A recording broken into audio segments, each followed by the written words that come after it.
It was the early 1940s in Detroit.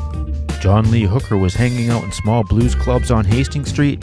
Ford was preparing to release its F-Series pickup truck. Edward Jeffries was mayor, and boxing referee Harry Light began promoting boxing and professional wrestling events throughout Michigan.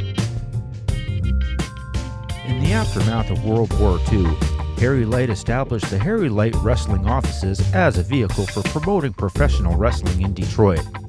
In 1948, Light founded the National Wrestling Alliance along with Al Haft, Paul George, Orville Brown, Sam Muchnick, and Tony Stretcher. The 6 promoters agreed to divide the United States into regional territories within which they would not compete with one another, and to recognize a single world heavyweight champion who would travel the country wrestling in each territory. By the 1950s, Light, along with his business partners Jack Britton and Bert Ruby, controlled the professional wrestling industry in Detroit. Big Time Wrestling on Channel 7 was one of the most popular programs airing in Detroit. Light retired in 1958 and passed away in 1971, with the control of the territory passing to Jim Barnett and Johnny Doyle.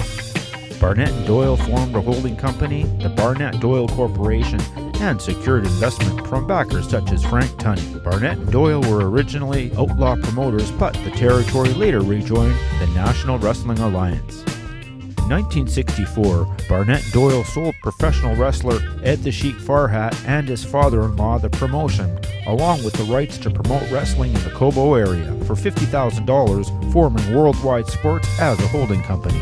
Farhat booked himself as a promotion's top wrestler, winning the NWA United States Heavyweight Championship Detroit version 12 times.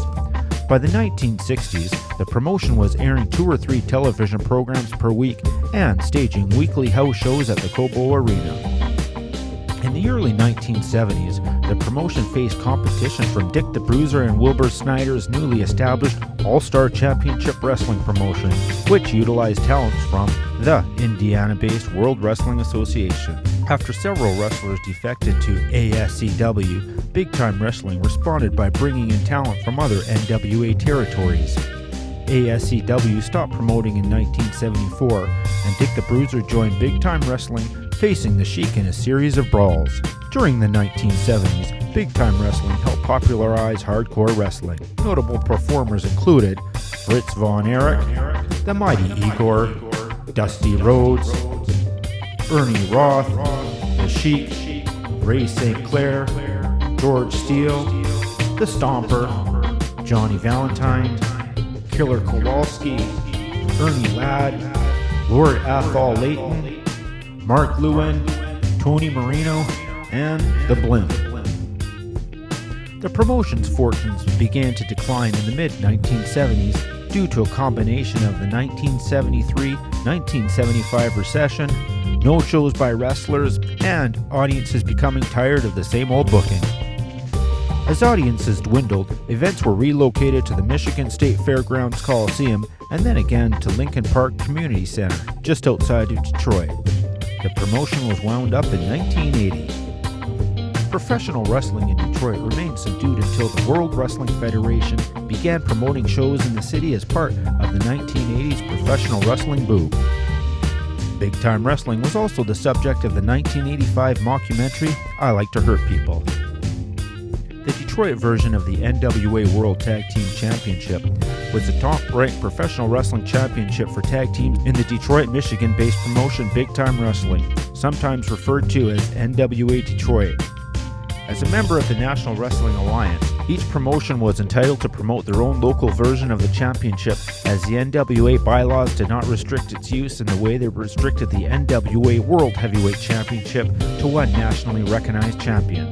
Because individual NWA members, referred to as NWA territories, were allowed to create their own version of the NWA World Tag Team Championship, at least 22 different versions existed between 1949 and 1991.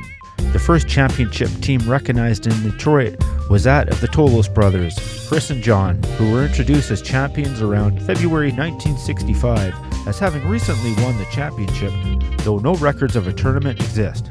Kurt Von Hess and Carl Von Schatz held the championship 5 times as a team, the record for the 25-year history of this version of the NWA World Tag Team Championship, while Fred Curry holds the record for the most overall reigns with different partners. The shortest reign belongs to Lou Klein and Ed George, as Klein announced his retirement right after the match, making their reign only minutes long. The longest reign lasted at least 196 days, as the Fabulous Kangaroos won the championship on December 18, 1971, and held it until May 1972. Notable teams included Chris and John Tolos, Nikolai and Boris Volkov, Bobo Brazil and Sailor Art Thomas, Fred Curry and Billy Red Lions, and the Fabulous Kangaroos. The NWA Detroit United States Heavyweight Championship was a version of the NWA United States Heavyweight title contested in big-time wrestling. It was known as the Chicago version from 1953 until 1959 and was later renamed the Detroit version from 1959 until 1980. That was the untold story of big-time wrestling, NWA Detroit.